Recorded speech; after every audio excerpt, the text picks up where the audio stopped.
दोस्तों, अगर आप हमारे चैनल पर पहली बार आए हैं तो जल्दी से नीचे मौजूद सब्सक्राइब का बटन दबा दो और उसके साइड में बेल आइकन भी दबा दो, क्योंकि हम आपके लिए लेकर आते हैं मोटिवेशनल वीडियोस, ट्रेनिंग वीडियोस और हर वो जरूरी जानकारी जो आपको अपने नेटवर्क मार्केटिंग बिजनेस को बिल्ड करने के लिए चाहिए होती है। और दोस्तों, जल्दी से इस वीडियो के नीचे मौजूद लाइक का बटन भी दबा दो ताकि ये वीडियो आप जैसे और भी बहुत सारे महत्वाकांक्षी और पॉजिटिव सोच वाले लीडर्स तक पहुंच सके। तो चलिए वीडियो शुरू करते हैं।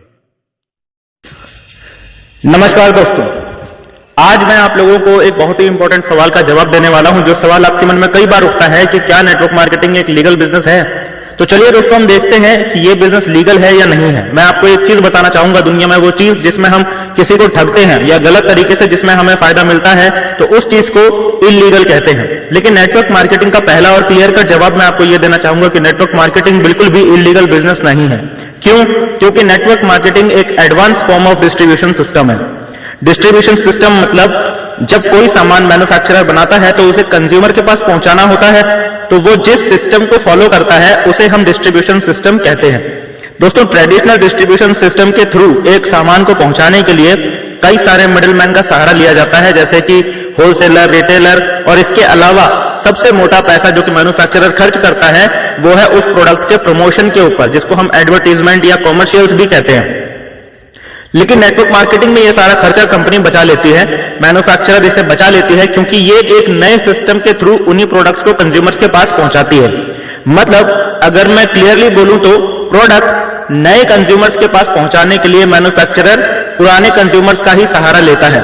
यानी अगर आप एक कंज्यूमर हैं और आप कोई सामान या कोई सर्विस को अपने लिए यूज कर रहे हैं और आप उससे सेटिस्फाइड होते हैं, और वही चीज जब आप अपने दोस्तों या रिलेटिव में बताते हैं और अगर आपके बताने से वो भी उस सामान को यूज करने लग जाते हैं, तो इससे क्या हुआ?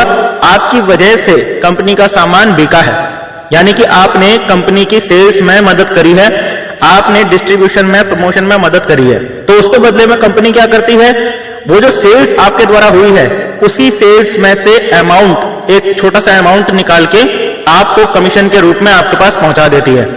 और इसका दूसरा फायदा क्या होता है कि मान लीजिए आप टीम बना लेते हैं, तो जो पूरा सिस्टम आपकी टीम में काम करता है या आपके द्वारा लाए हुए कंज्यूमर्स के द्वारा काम करता है, तो उसका भी कुछ ना कुछ परसेंटेज आपको मिलता रहता है। इसी को हम नेटवर्क मार्केटिंग सिस्टम कहते हैं। आइए दोस्तों, ये देखते हैं कि ये जो नेटवर्क मार्केटिंग है इसके बारे में नियम क्या है, कानून क्या है, लॉज क्या कहते हैं। दोस्तों, इस सिस्टम को हम मल्टी लेवल मार्केटिंग या डायरेक्ट सेलिंग के नाम से भी जानते हैं। जैसे कि मैं आपको बताना चाहूंगा, काफी सारा रिसर्च किया है इस पर कि वर्ल्ड वाइड इसके ऊपर क्या नियम है, क्या कानून है, क्या लॉज है, लेजिस्लेशंस क्या है। दोस्तों, कुछ कंट्रीज में एज यूजुअल इसको किसी भी दूसरे फर्म जैसे मार्केटिंग है उसी की तरह कंसीडर किया जाता है, लेकिन कई सारी कंट्रीज हैं जहां इसको एक डिफरेंट बिजनेस मानकर इसके लिए स्पेसिफिक लॉज बना रखे हैं, स्पेसिफिक कानून बना रखे हैं। दोस्तों, जैसे कि अगर हम कुछ कंट्रीज का नाम लें, खासतौर पर बड़े बड़े कंट्रीज जो इकोनॉमिकल रिच हैं, जिसमें से एक कंट्री का नाम मैं लेना चाहूंगा जो इंडिया से बहुत छोटा है लेकिन आज के टाइम में डायरेक्ट सेल्स और नेटवर्क मार्केटिंग में काफी आगे पहुंचा हुआ है, वो है मलेशिया। मलेशिया में ये कंप्लीटली नेटवर्क मार्केटिंग एक स्पेशल एक्ट, स्पेशल लेजिस्लेशन के थ्रू रन होती है। मतलब नेटवर्क मार्केटिंग को गवर्न करने के लिए एक स्पेशल लॉ बनाया गया है जो है डायरेक्ट सेल्स एक्ट। समझ में आया? उसी तरह अगर हम यूएसए की बात करें तो नेटवर्क मार्केटिंग इंडस्ट्री में आज की डेट में जो सबसे ज्यादा सेल है, यानी सबसे ज्यादा आज के टाइम पे लोग जो इस इंडस्ट्री में काम कर रहे हैं वो है यूएसए, यानी अमेरिका। और यूएसए में ये जो चीजें हैं ये गवर्न होती हैं उनके फेडरल लॉज के अंदर, जैसे कि FDS rules, food drugs and cosmetic act, और कॉमर्शियल प्रैक्टिसेस रेगुलेशंस। दोस्तों, उनकी कंट्री में नेटवर्क मार्केटिंग में वही रेगुलेशंस एप्लीकेबल होती हैं जो रेगुलेशंस किसी दूसरे कॉमर्शियल बिजनेस के लिए एप्लीकेबल होते हैं।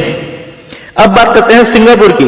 सिंगापुर में ये पूरा बिजनेस जो है एक पर्टिकुलर ऑर्डर के थ्रू गवर्न होता है, जिसका नाम है multi level marketing and pyramid selling excluded schemes and arrangement order 2000।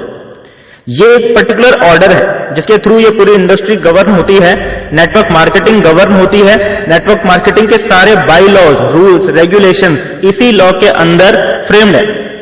दोस्तों, अगर चाइना की बात करें तो चाइना ने इस इंडस्ट्री के ऊपर बुरा टाइम भी देखा है और अच्छा टाइम भी देखा है। 1998 तक इस बिजनेस को चाइना में लीगल बिजनेस कंसीडर किया जाता था, बट 1998 में इस सिस्टम को फॉलो करते हुए एक नए सिस्टम की शुरुआत हुई जो इलीगल तरीके से पैसे कमाता था, जिसे हम पिरामिड स्कीम्स कहते हैं। और इस स्कीम की वजह से 1998 में चाइना में मल्टी लेवल मार्केटिंग और नेटवर्क मार्केटिंग को बैन कर दिया गया था। लेकिन इसके ऊपर कई सारे एक्सपर्ट्स, कई सारे फाइनेंशियल एक्सपर्ट्स इसके ऊपर बैठे और कई बार इस पे डिस्कशन हुआ, और डिस्कशन होने के बाद पता चला कि पिरामिड स्कीम्स जो है वो एक डिफरेंट सिस्टम है और जो मल्टी लेवल मार्केटिंग है वो डिफरेंट सिस्टम है। इसके बाद ये जो कंप्लीट डिस्कशन और एनालिसिस है वो मिनिस्ट्री ऑफ कॉमर्स के पास रखी गई थी और मिनिस्ट्री ऑफ कॉमर्स द्वारा 11 दिसंबर 2004 को दोबारा से चाइना में नेटवर्क मार्केटिंग को लीगल डिक्लेयर किया गया था और उस दिन से लेकर आज तक चाइना में इस बिजनेस को लीगल बिजनेस कंसिडर किया जाता है। अब बात करते हैं यूके यानी यूनाइटेड किंगडम की। यूके में इसको डिफरेंट लॉ के अंदर या कोई डिफरेंट स्कीम के अंदर ट्रीटमेंट नहीं किया जाता है, इसको जनरल लेजिस्लेशन के अंदर ही कवर किया जाता है। जैसे कि उनका जो लॉ है ऑलरेडी बना हुआ है, ऑलरेडी फ्रेम्ड है किसी भी दूसरे ट्रेडिंग स्कीम्स के लिए, जो है ट्रेडिंग स्कीम्स 1997। इसी के अंदर ही मल्टी लेवल मार्केटिंग कवर होती है और खास करके यूके के अंदर जो डीएसए है, डायरेक्ट सेल्स एसोसिएशन, उसका एक कोड ऑफ प्रैक्टिस है और उसी के थ्रू पूरी इंडस्ट्री गवर्न होती है। और डीएसए का ये जो कोड ऑफ प्रैक्टिस है उसको डायरेक्टर ऑफ ट्रेड अफेयर्स ने सन 1987 में कंफर्म किया था, या कहूं उसके ऊपर ठप्पा लगाया था कि हाँ जो code of practice, code of conduct frame किया गया है वो बिल्कुल ठीक है। अब बात करते हैं ऑस्ट्रेलिया के बारे में। ऑस्ट्रेलिया में ये लॉ गवर्न होता है, उनका जो जनरल लॉ है यानी ट्रेड प्रैक्टिसेस एक्ट, उसी के अंदर ही ये गवर्न होता है। और खास बात यह है कि ऑस्ट्रेलिया में एक हिस्टोरिकल जजमेंट हुआ था, उसके बाद नेटवर्क मार्केटिंग ऑस्ट्रेलिया में बहुत अच्छे से लीगलाइज हो गई थी। उस जजमेंट का नाम मैं आपको यहां पर जरूर बताना चाहूंगा, Australian communication network private limited versus Australia competition and consumer commission. यहां पर कोर्ट ने ये हेल्ड किया था कि पिरामिड स्कीम्स और मल्टी लेवल मार्केटिंग पूरी तरह से दो डिफरेंट चीजें हैं और multi level marketing completely legal है, पिरामिड स्कीम्स कंप्लीटली इलीगल है। अब बात करते हैं हमारे अपने देश के बारे में, इंडिया के बारे में, कि इंडिया की लेजिस्लेशंस क्या कहती हैं। हो सकता है कि आपको पता होगा कि एक एक्ट 1978 में पास हुई थी जिसका नाम price chits and money circulation schemes banning act है। इसमें चिट फंड्स, मनी सर्कुलेशन, इन सारी चीजों को बैन कर दिया गया था। स्पेसिफिकली ये जो एक्ट है वो पिरामिड स्कीम्स को ही बैन करती है। इसके ऊपर सुप्रीम कोर्ट के पास एक केस भी आया था और सुप्रीम कोर्ट ने ये हेल्ड किया था कि नेटवर्क मार्केटिंग प्लान जो है वो एक सिस्टम है, direct selling of goods from the manufacturer to the consumer, और ये किसी मैलिशियस प्रैक्टिसेस के अंदर नहीं आता है। Money circulation schemes banning act के अंदर ये कोई मिसचीफ नहीं है। नेटवर्क मार्केटिंग एक लीगल बिजनेस है। इंडियन डायरेक्ट सेल्स एसोसिएशन, जिसे हम IDSA के नाम से भी जानते हैं, उसने एक ड्रग लेजिस्लेशन प्रपोज किया था। Ministry of consumer affairs and ministry of commerce ने कई बार इसके ऊपर डिबेट की है, लेकिन फाइनली उन्होंने ये हेल्ड किया कि हमारी कंट्री में किसी भी गुड्स की सेल्स के लिए को गवर्न करने के लिए ऑलरेडी एक लॉ बनी हुई है जिसे हम सेल्स ऑफ गुड्स एक्ट 1930 के रूप में जानते हैं। Ministry of consumer affairs and ministry of commerce ने कई बार इसके ऊपर डिबेट की है, लेकिन फाइनली उन्होंने ये हेल्ड किया कि हमारी कंट्री में किसी भी सेल्स ऑफ गुड्स को गवर्न करने के लिए ऑलरेडी एक लॉ बनी हुई है जिसे हम सेल्स ऑफ गुड्स एक्ट 1930 के रूप में जानते हैं।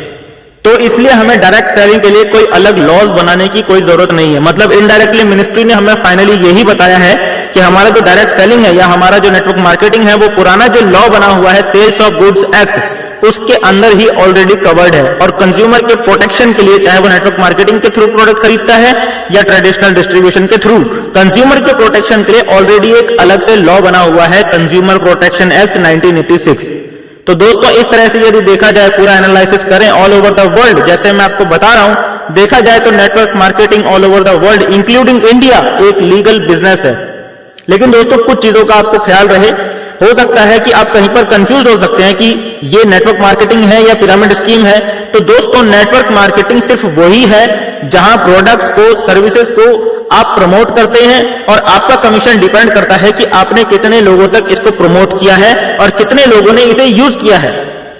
और दोस्तों अगर आपकी इनकम इन सारी चीजों के ऊपर डिपेंड नहीं करती है, मतलब आपकी इनकम कहीं से भी आ सकती है, कैसे भी आ सकती है, कभी भी आ सकती है, चाहे सामान बिक रहा है तब भी आ रही है, नहीं बिक रहा है तब भी आ रही है, सिर्फ लोग जुड़ने पर आपको कमीशन मिल रहा है यदि, तो दोस्तों ये एक पिरामिड स्कीम है और इससे बच के रहिएगा।